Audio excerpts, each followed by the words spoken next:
materi pelajaran itu sampai mana? Yang IPS. Lempeng. Jadi masih ada kaitannya sama geografi ya. Oke.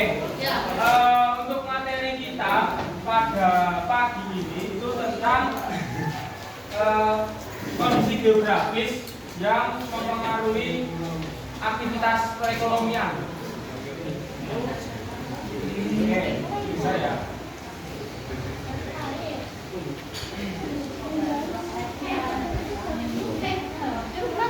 Oke, jadi untuk materi pelajaran kita IPS hari ini itu tentang bagaimana proses geografis itu bisa mempengaruhi aktivitas perekonomian. Oke, sebelumnya ada yang tahu kenapa kok proses geografis ini bisa mempengaruhi aktivitas ekonomi? Ada yang ingin berpendapat? Karena beda lokasi, beda profesi. Benar. Terus ada lagi yang mau menambahkan? Kenapa kok ada perbedaan? Misal kok orang-orang yang di gunung sama orang-orang yang di pantai itu ada perbedaan aktivitas. Karena setiap daerah beda-beda. Oke, kita akan mempelajari tentang gimana sih proses geografis itu kok bisa mempengaruhi tentang aktivitas perekonomian yang ada di Indonesia. Kita mulai dari cuaca. Jadi cuaca itu ada unsur yang dinamakan La Nina. Nah, La Nina itu apa? La Nina itu merupakan salah satu pengaruh dari perubahan cuaca dan iklim. Jadi fenomena ini dapat terjadi dengan ditandai penurunan suhu antara 3 sampai 5 derajat Celcius. Nah, kalau di Indonesia sendiri itu pada akhir 2020 sempat mengalami dampak dari La Nina. Itu menyebabkan terjadinya peningkatan akumulasi jumlah curah hujan bulanan di Indonesia hingga 40% di atas normal. Jadi Indonesia itu pada tahun 2020 sering hujan kalau ada yang masih ingat. Nah, itu karena dampak dari La Nina ini. Tuh, kita lanjut ke. Nah, ternyata dampak La Nina ini tidak dirasakan seluruh Indonesia ya. Jadi hanya beberapa saja di daerah. Itu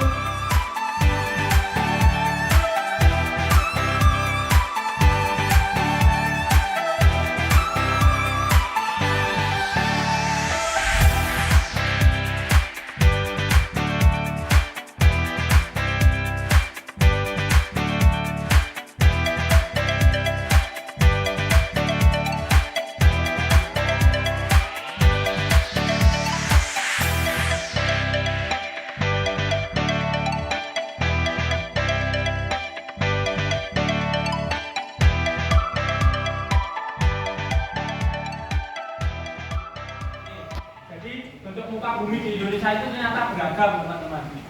Ada lautan, ada daratan, ada pegunungan, ada perbukitan dan lain-lain. Jadi bentuk muka bumi ini itu akan mengalami proses perubahan terus-menerus seiring dengan berlangsungnya pergerakan lempeng bumi. Kemarin kan sudah mempelajari tentang ini toh. Pergerakan lempeng bumi ada graben, ada bors, patahan, lipatan, gitu toh. Nah, dari proses-proses itu tadi itu bisa membentuk suatu permukaan bumi. Itu kadang kalau yang patahan ada yang sisi naik, ada yang sisi turun. Nah, sisi naik itu tadi itu bisa dikatakan sebagai permukaan yang lebih tinggi, benar nggak? Nah, itu bisa disebut dengan dataran tinggi. Tuh. Nah, ini kemarin sudah dibahas belum? Tenaga hidup, tenaga isoter. Belum ya? Jadi kenapa sih kok bentuk permukaan bumi itu bisa berubah-ubah atau istilahnya berbeda-beda dari misalkan teman-teman sekarang di bumi itu pasti permukaan buminya akan berbeda ketika teman-teman itu di daerah Parangtritis sana.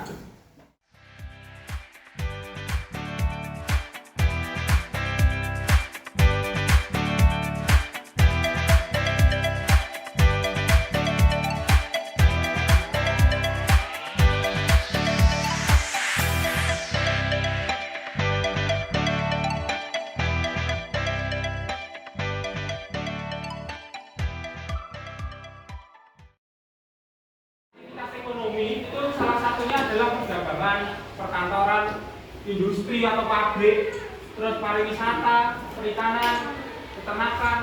Terus kalau yang di daerah dataran tinggi biasanya identik dengan perkebunan teh, terus pertanian itu subur, terus pariwisata. Contohnya kalau yang di gambar ini Kelangon, ada yang tahu Kelangon?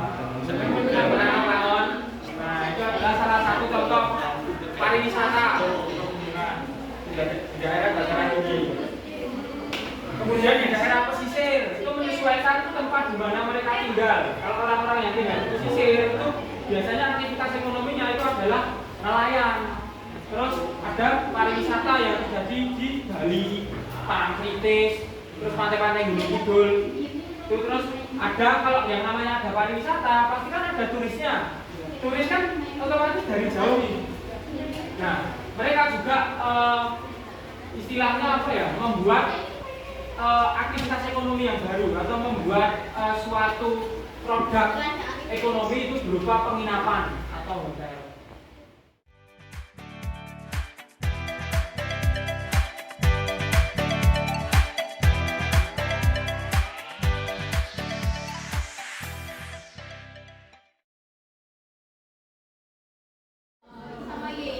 Oke, teman-teman bisa duduk dulu di tempat duduknya masing-masing. Ini untuk pembagian kelompoknya ya, silahkan habis ini menyesuaikan ke kelompoknya. Ini kelompok 1 itu ada Ridwan, ada Afrizal, ada Selvi. Silahkan menyesuaikan atau berkelompok dengan kelompoknya ya. Ini satu kelompok isi 8 anggota, enggak terserah. Jadi kelompok 1. Oke, minat perhatiannya teman-teman. Jadi sudah berkumpul sesuai kelompoknya toh? Oke, jadi ini aku bakal bagiin LKPD atau lembaga kerja yang bisa kalian gunakan. Ini silakan membaca LKPD-nya satu kelompok 1. Ketua kelompoknya silakan mengkoordinir anggotanya buat bagi tugas. Ada yang buat bentuk permukaan buminya, ada yang ini menganalisis aktivitas ekonomi dan sebagainya. Oke, bisa dipahami? Oke, kelompok 1.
sekian pelajaran untuk hari ini. Apa yang bisa teman-teman dapatkan?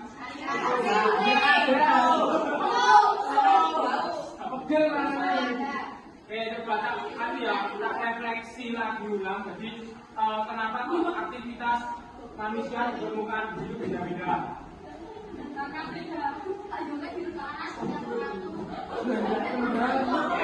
Terus ada lagi yang berpendapat kenapa kok aktivitas di permukaan bumi itu berbeda-beda di setiap wilayahnya? Karena cuaca akan dipengaruhi oleh faktor cuaca dan kondisi geografis. Jadi kondisi geografis itu di permukaan bumi berbeda-beda sehingga aktivitas yang terjadi meliputi aktivitas ekonomi dan lain-lain itu juga menyesuaikan kondisi di mana orang itu tinggal. Jadi secara langsung itu akan mempengaruhi perbedaan.